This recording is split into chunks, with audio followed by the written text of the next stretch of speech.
राधे राधे दोस्तों।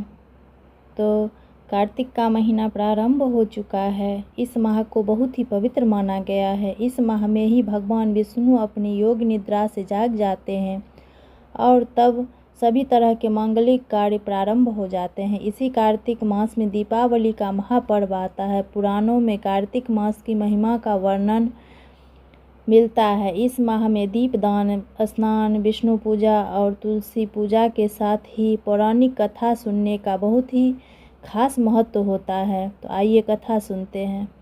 एक नगर में एक ब्राह्मण दंपति रहते थे। वे दोनों प्रतिदिन 7 कोस दूर गंगा और यमुना नदी में स्नान करने जाते थे।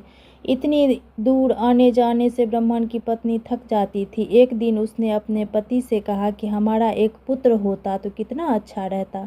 पुत्र के बहू आती तो हमें घर वापस आने पर खाना बना हुआ मिलता और बहू घर का काम भी कर देती। पत्नी की बात सुनकर ब्राह्मण ने कहा कि तूने बात तो सही कही है, चल मैं तेरे लिए बहू ला ही देता हूँ। ब्राह्मण ने कहा कि एक पोटली में आटा डालकर कुछ मोहरे रख दे। ब्राह्मण के कहे अनुसार उसने पोटली बांध कर दे दी। पोटली लेकर ब्राह्मण चला गया। ब्राह्मण सफ़र के दौरान यमुना के किनारे बहुत ही सुंदर लड़कियां दिखाई दी। वे रेत में घर बनाकर खेल रही थी। उसमें से एक लड़की ने कहा कि मैं अपना घर नहीं बिगाड़ूंगी, मुझे तो रहने के लिए ये घर चाहिए। लड़की की बात सुनकर ब्राह्मण मन ही मन सोचने लगा कि बहू बनाने के लिए यही लड़की उचित है। जब वह लड़की जाने लगी तो ब्राह्मण भी उसके पीछे पीछे उसके घर तक चला गया। वहां जाकर ब्राह्मण ने उस लड़की से कहा, बेटी, कार्तिक मास चल रहा है, इसीलिए मैं किसी के घर खाना नहीं खाता। मैं अपने साथ आटा लेकर आया हूँ। तुम अपनी माता से पूछो कि क्या वह मेरे लिए आटा छानकर 4 रोटी बना देगी। यदि वह मेरा आटा छानकर रोटी बना देगी तो मैं रोटी खा लूँगा। लड़की ने जाकर अपनी माँ को ये सारी बात बताई। माँ ने कहा, उचित है, जाकर ब्रह्मदेव से कह दो कि वह अपना आटा दे, मैं रोटी बना दूंगी।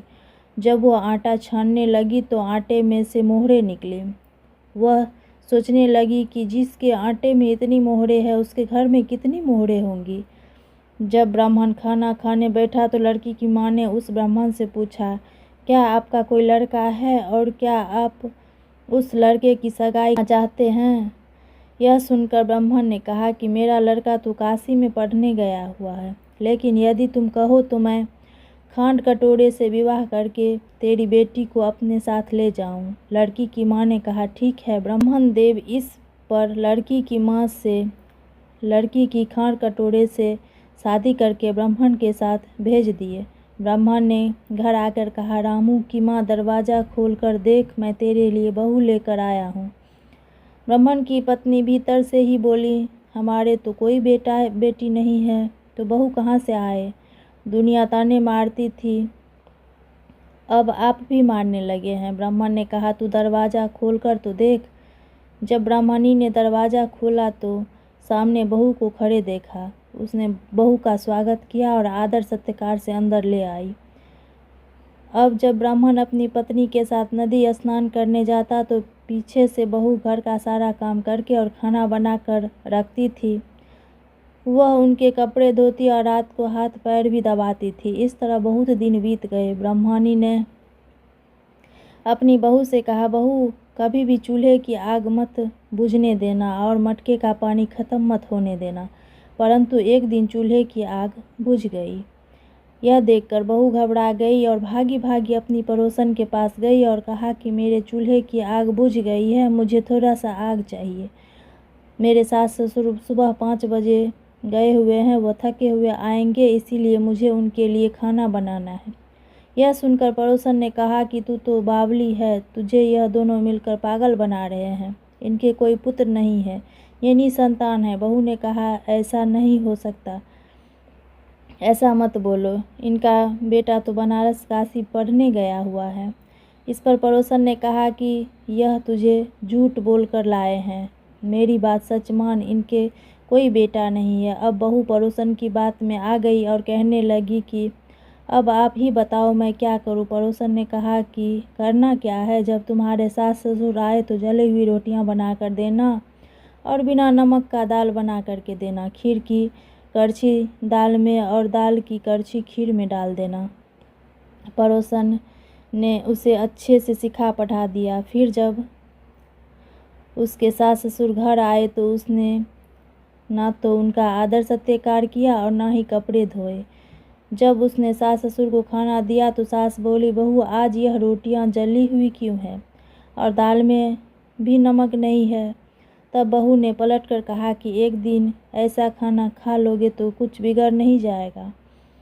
सास ससुर को खरी खोटी सुनाकर वह फिर से पड़ोसन के पास गई और बोली कि अब आगे क्या करना है।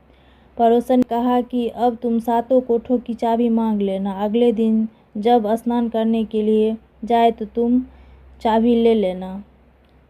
ने फिर ऐसा ही किया। बहू अड़ गई कि मुझे सातों कोठों की चाबी चाहिए। तब ससुर ने कहा कि इसे चाबी दे दो। तब सास ने बहू को चाबी दे दी। सास ससुर के जाने के बाद जब बहू ने दरवाजे खोले तो देखा कि किसी में अन्न भरा है, किसी में धन भरा है और किसी कोठे में बर्तन पड़े हैं। जब उसने सबसे ऊपर का 7वां कोठा खोला तो देखा कि शिवजी, पार्वती माता, लक्ष्मी, गणेश, माताजी, पीपल, पथवारी, कार्तिक के ठाकुर, राई, दामोदर, तुलसी जी का बिरवा, गंगा, यमुना और 33 कोटि देवता विराजमान है। वहीं पर एक लड़का चंदन की चौकी पर बैठा माला जप कर रहा है। यह सब देखकर उसने लड़के से पूछा कि तुम कौन हो। तब लड़का बोला कि मैं तेरा पति हूँ, अभी दरवाज़ा बंद कर दे, जब मेरे माता पिता आएंगे तब दरवाज़ा खोलना। यह सब देखकर बहू बहुत खुश हुई और 16 श्रृंगार करके सुंदर वस्त्र पहन के अपने सास ससुर का इंतजार करने लगी। उसने अपने सास ससुर के लिए अच्छे अच्छे पकवान बनाए। जब उसके सास ससुर घर आए तो उसने उनका आदर सत्कार किया और प्रेम पूर्वक खाना खिलाया और हाथ पैर दबाने लगी। पैर दबाते दबाते बहू ने कहा, माँ आप इतनी दूर गंगा यमुना स्नान करने के लिए जाती हो तो आप थक जाती होगी, इसीलिए आप घर पर ही स्नान क्यों नहीं कर लेती हो। यह सुनकर सास कहने लगी कि बेटी गंगा यमुना घर पर तो नहीं बहती। जब उसने कहा, हाँ माँ जी बहती है, चलो मैं आपको दिखाती हूँ। जब बहू ने 7वां कोठा खोला और खोलकर दिखाया तो उसमें शिव जी, पार्वती जी, गणेश जी, लक्ष्मी, पीपल, पथवारी, कार्तिक के ठाकुर, राई, दामोदर, तुलसी जी का बिरवा, गंगा यमुना बह रही है और 33 कोटि देवी देवता विराजमान हैं। वहीं चौकी पर बैठा एक लड़का माला जप रहा है। माँ ने उसे देखकर कहा कि बेटा तू कौन है। लड़का बोला, माँ मैं तेरा बेटा हूँ। तब ब्राह्मणी ने पूछा कि तुम कहाँ से आया है। लड़के ने जवाब दिया कि मुझे कार्तिकेय ने भेजा है। माँ ने कहा, बेटा यह संसार कैसे मानेगा कि तू मेरा बेटा है। माँ ने कुछ पंडित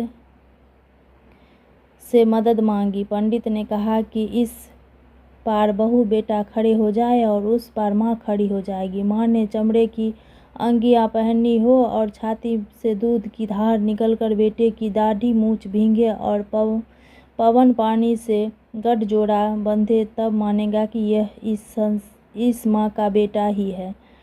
उसने ऐसा ही किया। चमड़े की अंगियाँ फट गई और छाती में से दूध की धार निकलकर बेटे की दाढ़ी मूछ भींग गई।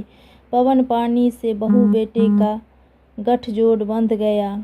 यह सब देखकर ब्राह्मण और उसकी पत्नी की खुशी का ठिकाना ना रहा। तो यह थी कार्तिक मास की कथा। हे कार्तिकेय के ठाकुर, जैसे ब्राह्मण और ब्राह्मणी को बहू बेटा दिया वैसे सबको देना। कार्तिक मास की कथा कहने, सुनने और हुंकार भरने वाले पर आप सभी कृपा करना, आप सभी पर कृपा करना, दया दृष्टि बनाए रखना।